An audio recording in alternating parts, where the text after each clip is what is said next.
আমাদের বিয়ের ডেটটা পোস্ট করার পর থেকেই অনেকেই অনেক রকম কমেন্ট করতেছেন, এত কম বয়সে কিভাবে বিয়ে হলো, রেজিস্ট্রি হয়েছে কিনা, আরো অনেক কিছু। তো আমাদের বিয়ের ছোট্ট করে একটা গল্প আপনাদের সাথে আজকে শেয়ার করব। তো চলেন শুরু করা যাক। হ্যালো এভরিওয়ান, কেমন আছেন সবাই? আজকে ঘুম থেকে উঠেই আমাদের জন্য ছিল একটা অন্যরকম দিন। সকালের আব্বু প্রতিদিনের মতো আমার জন্য নাস্তা বানাচ্ছিল। আমাদের জন্য আজকের দিনটা একটু অন্যরকম স্পেশাল ছিল, কারণ আজকে আমরা আমাদের বিয়েরই একটা পার্ট নিকা বুক, যেখানে আমরা আমাদের টিপসই দিব এবং সিগনেচার করব। আসলে এটা আমাদের জন্য খুশির একটা মুহূর্ত, কারণ যেদিন আমাদের বিয়ে ছিল সেদিন না আমি বউ সেজেছিলাম না সে বর সেজেছিল। একদমই সাধারণভাবে যা পড়েছিলাম সেইটা পরেই কাজী এসেছিল বাসায়। বাসায় যে কয়টা মানুষ ছিল তাদেরকে নিয়ে খুবই সাধারণভাবে, যেভাবে পারিবারিকভাবে বিয়ে হয় সেভাবে আমাদের বিয়ে হয়েছিল। না 10 গ্রামের মানুষ দাওয়াত করা হয়েছিল, না বড় করে ডেকোরেশন করে লাখ লাখ টাকার গয়না পরে হাজার হাজার টাকা দামের শাড়ি পরে মেকআপ করে কিছুই করা হয়েছিল না। একদমই সিম্পল ভাবে আমাদের বিয়েটা হয়েছিল।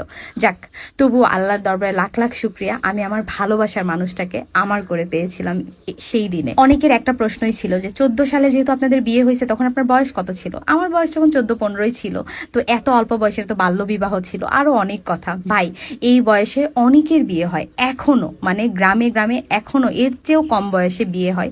এটা কোনো বিষয় না, আমার সবার যেভাবে হয়েছে আমাদেরও সেভাবে হয়েছিল। সকাল সকাল ঘুম থেকে উঠে আমার বাড়ির যে অবস্থা থাকে, নীলবাবু পড়তে বসে ওর বড় বোনের কাছে, এখানে ওর ছোট বোন গাছে পানি দিচ্ছে।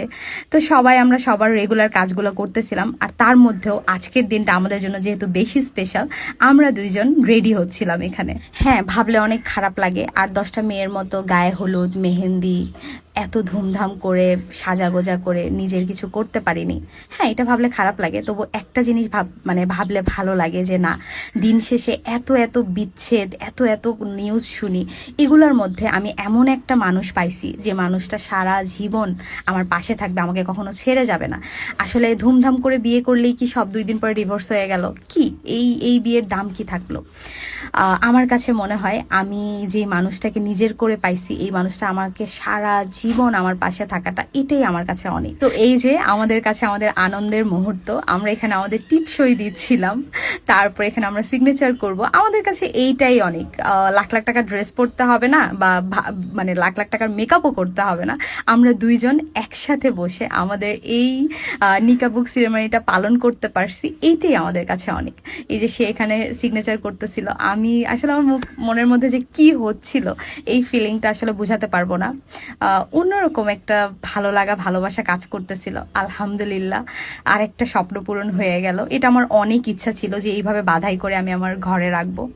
তো সবাই আমাদের জন্য দোয়া করবেন, যেন আমরা আমাদের সামনের জীবনে আমাদের পুরো পরিবারটা নিয়ে, আমাদের সন্তানদেরকে নিয়ে অনেক অনেক অনেক ভালো থাকতে পারি। টাকা পয়সা লাগবে না ভাই, আমার কাছে আমার ভালোবাসার মানুষ এবং আমার সংসারটাই সবার আগে। আজকের মতো এতটুকুই, সবাই ভালো থাকবেন। আপনারাও আপনাদের বিশেষ দিন এইভাবে ফ্রেমে বন্দি করে রাখতে চাইলে এই নিকা বুকটা পেয়ে যাবেন আমার স্ক্রিনে দেওয়া এই পেজে।